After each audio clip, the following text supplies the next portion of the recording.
I actually have good taste in manga. That's why I have both Vinland Saga and Berserk at the bottom of my top 5 list. Please, no need to applaud. Okay, fine, I get it, I know. Just let me explain. You can tell a lot from a person's top 5 manga list, whether that be them secretly wanting to commit war crimes for hiatus syndrome, or them being wholesome, friend-zoned Big Chungus. I, on the other hand, am an anomaly that goes well beyond the flying Tic Tacs. Trust me, this list might give you whiplash. So let's begin this totally original video idea. Recently I started watching Vinland Saga. I watched the first 15 episodes back when the anime aired back in 2019. And the reason why I didn't finish it is because I just fucking knew I would love the shit out of this anime, and guess what? I was correct. I held off on watching this fully for 4 years, and you have no idea how much willpower it took. But after what felt like a century, season 2 began, and as it started I heard a lot of stinky takes, like Vinland Saga is mid, and I'm like, bitch, excuse you? This shit is straight gold, what do you mean? One Punch Man? Helheim?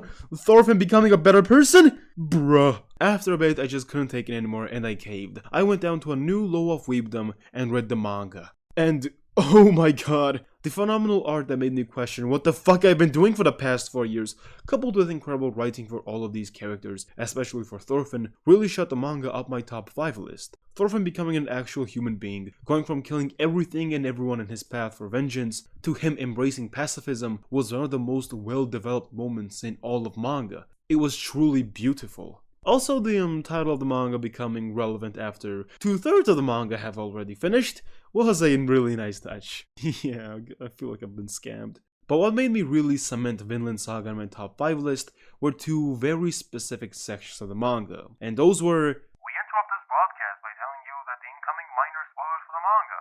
But it's not really too bad, I promise. Please give me watch time. I'll use the money to feed my doggo. But what made me really cement Vinland Saga on my top 5 list were these 2 very specific scenes. Thorfinn taking 100 blows just to meet Canute whilst gaining the utmost respect of these savages was one of the best scenes in all of manga I've ever read. To capture the development of Thorfinn, which has been undergoing for over 100 chapters now, in just a single page, takes insane amounts of effort and talent. This page tells 1,000 stories, and most mangas can't even tell one properly. As impactful the ending of Vinland Saga was, what made me truly cement Vinland Saga on my top 5 list, and what made me almost cry, okay, almost, just to clear that up, I'm not a pussy, shut up, was when Thorfinn eventually went back to Iceland. When he went back, he couldn't recognize anything, nor did anyone recognize him. Only things he can recall were his mother and sister faces, albeit just barely. Despite him being born and raised here, it really isn't his home anymore. After a meeting with his sister takes a abusive turn, Eriksson calls Thorfinn to finally see his mother. Everyone was expecting her to not recognize him. Hell, they were ready to explain everything before Thorfinn even got the chance to see her. But as Eriksson starts, and as Helga's gaze meets Thorfinn's, without being able to utter a single word, Helga embraces her long-lost child. How could a mother forget her own child after all? This scene, this single panel, entire videos can be dedicated to just this single panel, man. It's insane. We're back to chapter 1. This place was where everything began. This place is where Thorfinn set out for his conquest of vengeance. And now he's back as a better man, and as a man who will change the world. Man, this manga is just phenomenal. What else is there to say? I can't wait for us to come in the next 50 chapters, man. It's gonna be insane. Moving on to our number 4 spot is Berserk! Yeah! What a fucking shocker, am I right? What hasn't been said about Berserk at this point? The topic has been beaten like a dead horse. You know very well all the reasons why I love Berserk. It's the same reasons why you love Berserk, and he loves Berserk, and they love Berserk. The eclipse scene. So we're just gonna skip to the next obvious fucking pick, Chainsaw Man, a topic which has now been officially beaten like a dead dog, and as a result, we've all contracted some sort of mental illness. I've talked extensively about Chainsaw Man and Tatsuki Fujimoto in this video, so now I can't be fucked to remember the trauma, the pain, the suffering of editing that video for 30 days. I'm still haunted by Tatsuki Fujimoto's heart. I see it in my dreams. The top 2s are rather unique. Up until now, I've been literally just naming the best and the most popular shit, but now things are getting spicy. It's something you might not expect actually. They are far less popular than the others. Number 2 is Yo Mama Stones, also known as Land of the Lustrous. Ever heard of it? It's pretty fucking good. Before you call me out on being down bad for literal fucking rocks, I like this series for many reasons actually. Body pillows being one of them.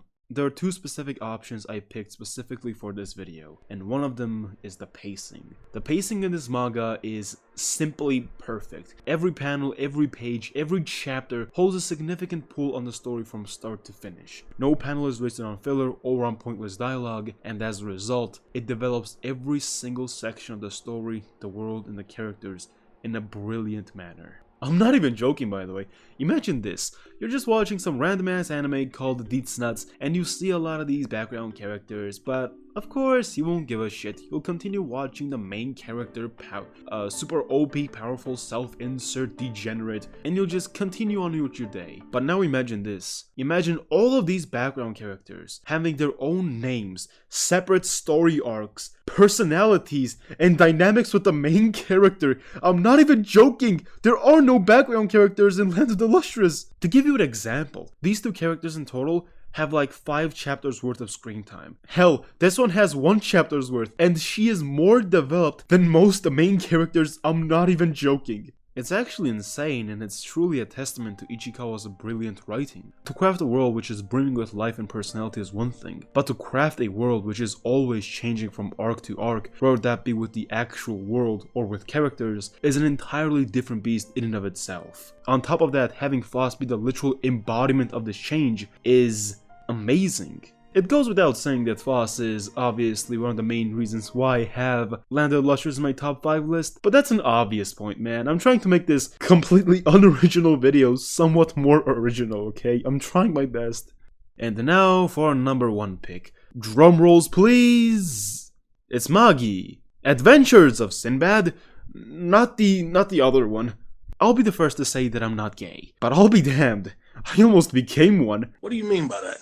Can you really blame me? Look at this hunk of a man, such a stud, makes me want to turn my life around. I love Sinbad, the manga, for many reasons. It's such an interesting series in the sense that it tackles so many things with immense quality. A wide cast of notable, unique and developing characters? Obviously. Amazing main character? Of course. And an ever brimming and developing world filled with culture, history, and realistic politics. To give you a perspective on the world building, it did everything One Piece did, but better, with more efficiency, and faster.